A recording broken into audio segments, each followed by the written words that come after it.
Now that you've considered all the pros and cons and limitations of intermittent fasting, you might have decided to go for it, right? And really, I'm not the kind of guy who tell you don't do it, right? Try it.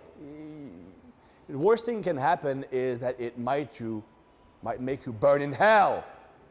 No. Like, there's nothing wrong in trying it, and many of my clients ask me, can I try intermittent fasting? Deep down inside, I know they're asking because they want a license to eat some crap once in a while. And after a week or two, they always comment, well, I went really overboard, I gained some fat, it's not for me. But I want them to experience it for themselves. That having been said, as I mentioned, for some people, it's actually a decent pattern of eating. People who are naturally extroverted, competitive, were always fidgeting, always doing something. These people naturally gravitate toward that kind of eating anyway. I mean, I'm going to give you an example of an athlete I've worked with that was actually before intermittent fasting was a thing, because that was like 20 years ago, 15 years ago.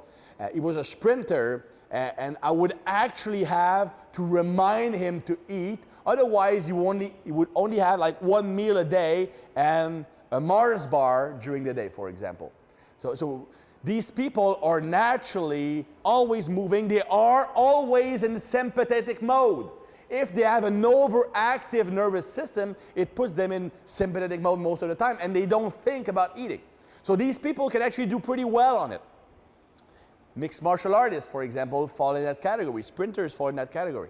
I'm not saying they should do it, but if there's some people who can do it, it's them. Now, the applications, I mentioned my figure athlete that I used with in the past, where we had 1 or 2 days of fasting during some phases of training, not all the time. Just to kickstart the diet the first month or so, we would have 1 or 2 days of fasting in a day and 5 days of regular eating, just to upregulate the enzymes responsible for mobilizing and utilizing fat for fuel. So that's an approach that can be used. So they would basically eat at maintenance or slightly below for the 5 normal eating days, and they would have the 2 fasting days during the week. So added up over a 7 days period, it will lead to about let's say a 4,000 calories deficit, good for 1 pound or 2 of fat loss in a week. But more importantly, it would be the upregulation of those enzymes.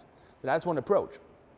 The other approach is the more typical intermittent fasting, which would be to have a 12 to 16 hours of not eating and then eating. Now, the traditional people were often like, I'm not eating from the morning to 6 p.m., then I have 2 meals from 6 to 10, for example.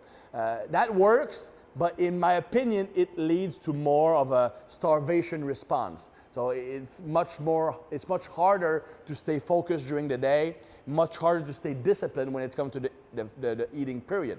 A better approach is to actually use the sleeping time as part of your fasting period.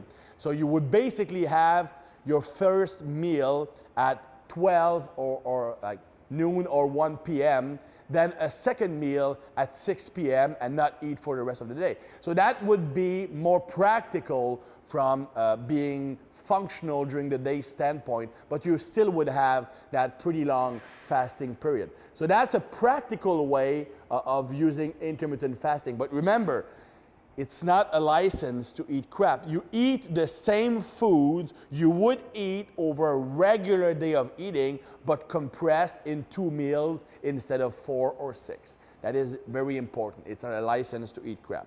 So these 2 applications can be effective if it fits your neurological and physical profile.